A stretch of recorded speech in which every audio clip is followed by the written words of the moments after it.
Cherry G. Sigia, Marina Arcancio, Marie Chris Reyes, Tony Rose Q. Manabat, Lorna Gotham, Tricia Ray Reyes, at si Feli Gotham.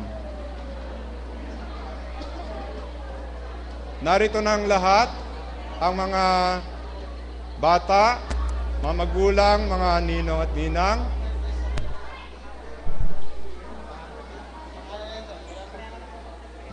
Mayroon pa ang isang pahabol dito.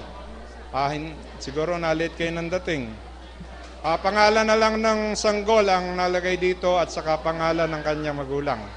Ang pangalan ng sanggol ay si Adrian de la Cruz.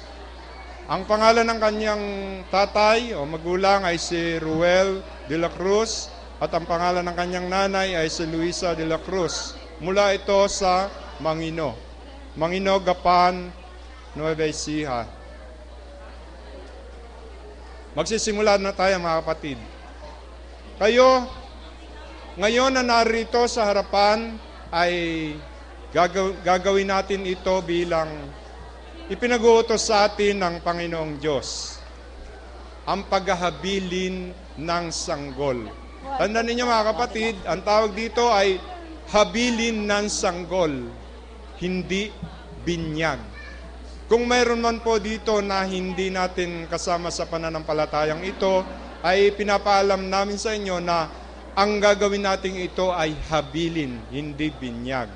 Kasi ang binibinyagan ayon sa banal na kasulatan ay yaong mga sumasampalataya na. At alam natin na ang mga batang ito ay hindi pa sila sumasampalataya. Wala pa silang alam. Kung bakit ang mga batang ito ay inihahabilin natin sapagkat ito ang niutos na ihahabilin natin sa Kanya. Katulad ng binanggit kanina o binasa sa ating pakikinig ng paksa ng ating Elder Danilo, ihabilin mo ang iyong lakad sa Panginoon. At itong mga batang ito, ihahabilin natin para maging puspos ang maging pagpapala sa kanila ng Panginoon. At itong mga batang ito, tandaan ninyo, mga magulang na mga batang ito, mga ninong at mga ninang, may kanya-kanya kayong obligasyon sa mga batang ito. Ang mga magulang, ayon nga sa banal na kasulatan, sabi doon sa Kawikaan 22:5, turuan mo ang bata sa daan na dapat niyang lakaran at pagka tumanda man siya ay hindi niya hihiwalayan. Kung ano yung itinuro ninyo sa kanila, yon hanggang sa kanilang paglaki ay gagawin nila. At ang ituturong ito, binanggit din kanina sa ating mensahe na yung ibigin mo ang Panginoon mong Diyos ng buong puso, buong kaluluwa. At yung pangalawa, ibigin mo ang iyong sarili, o ang iyong kapwa gaya ng iyong sarili. Sa pagtuturong iyan, kinakailangan na mula sa pagkakaroon nila ng kaunawaan, unti-unti ituturo ninyo yan. Maging kayo man ng mga ninong at ninang, kung nakikita ninyong hindi nagagawa nung kanilang magulang yung pagtuturo sa kanilang mga anak, hindi naman po sa sinisiraan yung ibang magulang. Nangyayari po kasi yun eh. Walang panahon si magulang sa kanyang anak matapos na ipanganak. Nangyayari yun. Kaya yung ituturo ninyo bilang kayo mga saksi, mga ninong, mga ninang, turuan ninyo sila ng ano ituturo? Pagkatakot sa Diyos. Yung pagsunod sa utos niya. Sapagkat yon ang itinuro sa atin bilang tao, buong katungkulan natin sa Diyos na ituro natin yung dapat natin gawin at bilang tao magkaroon tayo ng takot sa Kanya. Ngayon sa pagiging ninong at ninang ninyo, ang alam lang natin o nung iba ay yung pagmamano, pinapagawa natin sa kanila. Pag ayaw magmano, ayaw ninyong bigyan ng pera o aginaldo.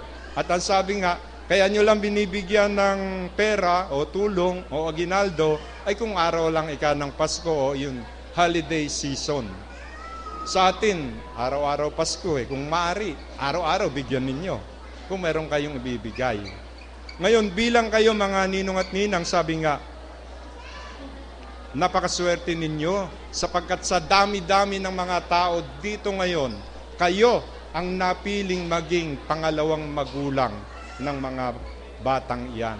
Kaya napakalaki ng responsibilidad ninyo o tungkulin sa mga batang ito na nasa ating harapan. Kaya yung gagawin natin na sa oras na ito, sabi nga, nung sinabi ng ating Panginoon, sinabi ng kanyang mga alagad sa ating Panginoon na, Panginoon, meron po mga lumalapit ditong bata. Ang sabi ng ating Panginoon, hayaan ninyo sila sapagkat sa ganito ang kaharian ng langit. Maliban ng tumulad kayo sa isang batang katulad nito, hindi kayo makakapasok sa kaharian ng langit. Kaya itong mga batang ito na paglapit dito, ang gagawin natin, papatungan siya ng kamay ayon sa Mateo 19:13 hanggang 14. Nang magkagayon ni kay ipinatong niya ang kanyang kamay. At yung kamay na ipinatong ng ating Panginoon, ang inyong lingkod ang gaganap bilang representante na siya papatungan ng kamay mamaya matapos yung ating panalangin. Kaya ngayon, mga magulang, mga ninong at ninang, sana ay lubos ninyong naunawa ang tungkulin ng bawat isa. Ano nga ba ang tungkulin ng mga magulang? Turuan sa daan na dapat niyang lakaran, ang pagkatakot sa Diyos. At kayong mga ninong at ninang, alalayan niyo sila, tulungan ninyo, kung anuman ang maibibigay ninyo, ibigay ninyo ang buong kaya. Dahil kayo, hindi lang ninong o ninang, kundi kayo yung tinatawag na pangalawang magulang ng mga batang ito. Dahil dito, tayo ngayon ay lalapit sa Panginoon, ipapanalangin natin ang mga batang ito. Ito nga yung tinatawag na ihahabilin natin sa Panginoon sila. Kaunting katahimikan lamang po at tayo po ay mananalangin. Tumayo po tayong lahat.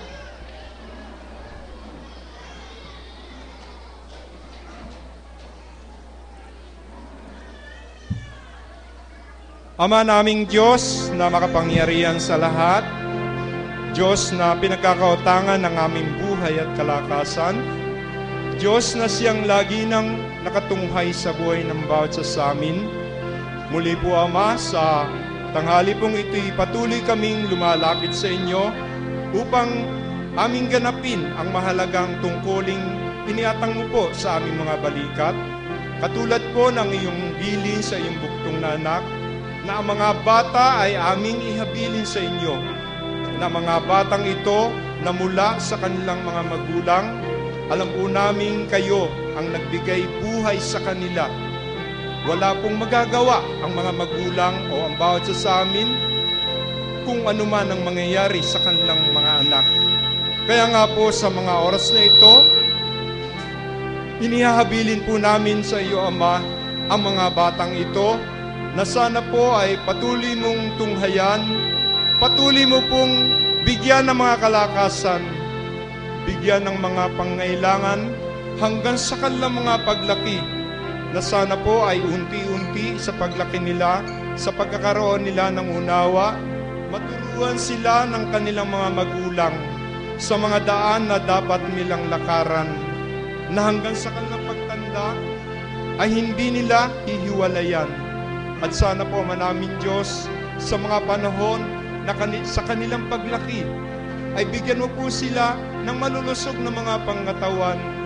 Magkaroon po sila ng kaisipan, pagkatakot sa inyo, pagkatakot at paggalang sa kanilang mga magulang, maging sa kanilang mga pangalawang magulang, mga ninong at ninang.